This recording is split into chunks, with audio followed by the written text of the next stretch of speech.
Let's walk through the steps of installing new vinyl exterior window shutters.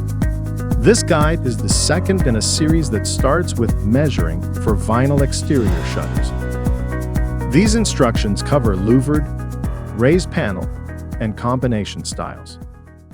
Installation of board and batten shutters is discussed in a separate video. To proceed, you will need several basic tools. Additional resources may be required. Unpack and inspect the shutters immediately after receipt. The delivery box will contain 1 pair of shutters and 12 screws or spikes as ordered.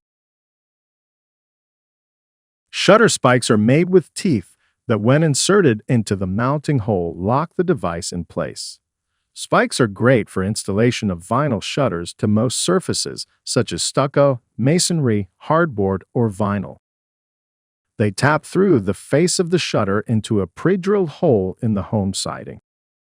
Screws are best to adhere vinyl shutters to wood exteriors, but can also work in conjunction with brick, stone, or fiber cement siding. The screw head is painted to match the shutter color. Lay the shutters face up on a workbench. Measure 2 inches from the end of each corner, and mark the center of the side stile. Do this at all 4 corners. Then place marks at the middle of the shutter, also aligned with the center of each side stile. Drill a hole at each of these locations.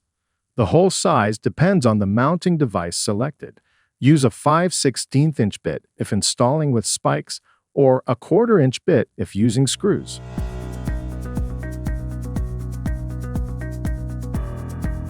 If installing to a brick or stone facade, the hole positions can be altered slightly to align with mortar joints.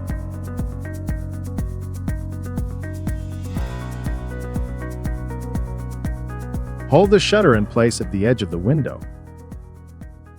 A level may be used to assist with alignment. Mark the 6 mounting hole locations on the building with a marker or an awl. At each of the marked locations, drill a 1/4 inch hole, 2 1/4 inches deep if installing with spikes. For screws, use an 1/8 inch bit, 1 3/4 inches deep. Prepare brick surfaces by drilling with a masonry bit. For screws, use a 5/16 inch bit that will accommodate a number 10 screw anchor. Insert the anchor and tap flush with a hammer. Replace the shutter and insert a mounting spike through each of the corresponding holes. Partially tap each spike in place with a hammer. After all spikes are started, return to drive in each spike until the head connects with the shutter face. Do not embed spikes any deeper, which will cause the shutter face to dimple. Screws may initially be tightened with a power drill, but only a handheld Phillips head screwdriver should be used to secure the screw head against the shutter face to prevent over-tightening. Repeat the process on the opposite side shutter, and the installation is complete. Faux vinyl hinges and shutter dogs can enhance the appearance of vinyl shutters. See our video for installation instructions. Shutterland is committed to helping you select the best exterior shutters for your windows. Visit us at shutterland.com to view our full range of styles and materials, along with detailed specifications, pricing, and ordering. Please like this video and subscribe to our channel for great tips and helpful information about exterior shutters.